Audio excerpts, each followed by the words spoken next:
Selamat datang di channel Candy Lucia, playlist Hestiologi, playlist pengembangan diri dan optimalisasi potensi. Di playlist ini, kami akan lebih banyak membahas terkait dengan konsep dan hasil refleksi pribadi, sehingga mungkin saja akan bersifat subjektif. Artinya, ada viewers yang ketika melihat dan mencoba menerapkan konten kami ini bisa langsung merasakan manfaat praktisnya. Tapi ada juga mungkin yang enggak. Hanya saja paling tidak melalui video ini kita bisa sama-sama belajar dan sharing agar bisa saling mengembangkan diri.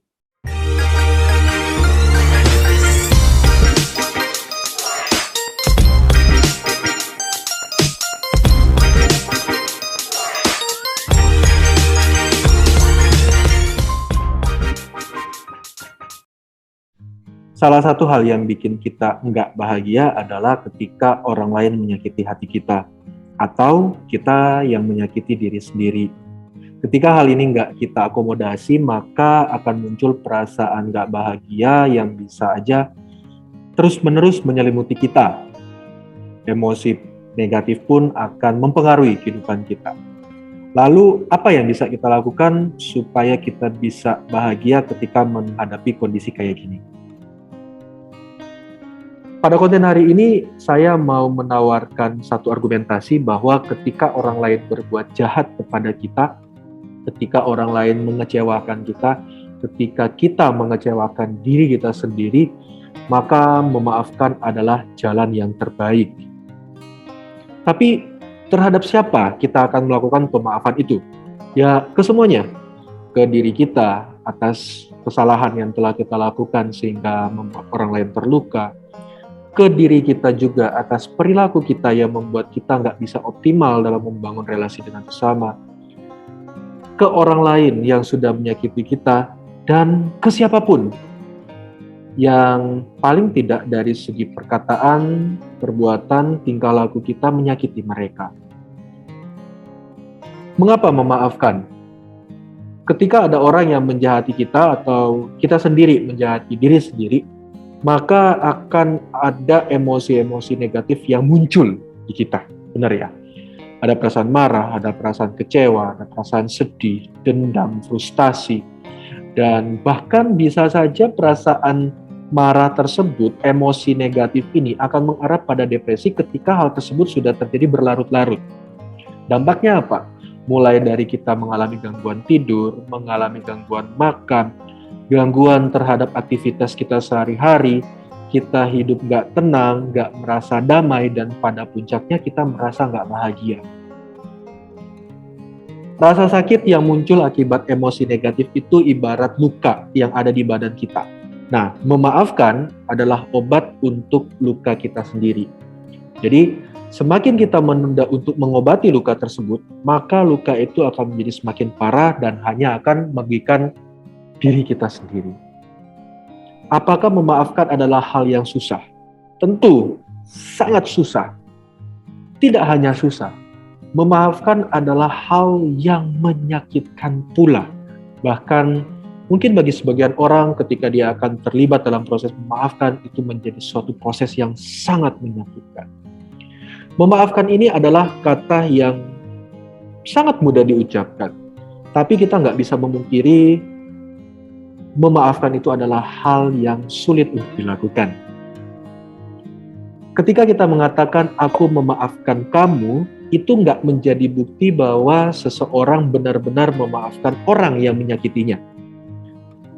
Kita melupakan kesalahan orang tersebut, itu bukan juga indikator memaafkan. Jadi bentuk memaafkan itu seperti apa? Coba nanti kita akan lihat. Ada pepatah yang mengatakan bahwa obat yang paling manjur adalah obat yang paling pahit, kayak gitu. Oke, fine.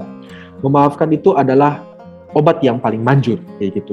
Tapi ada juga ungkapan yang bilang bahwa apakah memaafkan adalah lambang kekalahan? Nah, biasanya memaafkan atau forgiveness ini selama ini kita persepsikan sebagai lambang kekalahan. Kita sering menganggap dengan tidak ngasih maaf, kita bisa sembuhin rasa sakit yang kita rasakan. Dengan kita nggak ngasih maaf, kita bisa menghukum orang yang sudah menyakiti kita. Padahal sebenarnya justru hal itu yang akan membuat luka batin kita itu semakin sakit karena kita memvalidasi terus-menerus apa yang terjadi. Mungkin sering banget bagi kita muncul di benak kita lah ya, seperti itu. Mengapa kita harus mengampuni seseorang padahal mereka telah menimbulkan kerugian untuk kita? Bahkan terkadang kita ingin agar orang yang menyakiti kita juga merasakan rasa sakit yang sama. Kayak gitu. Kenapa kok harus kita maafkan?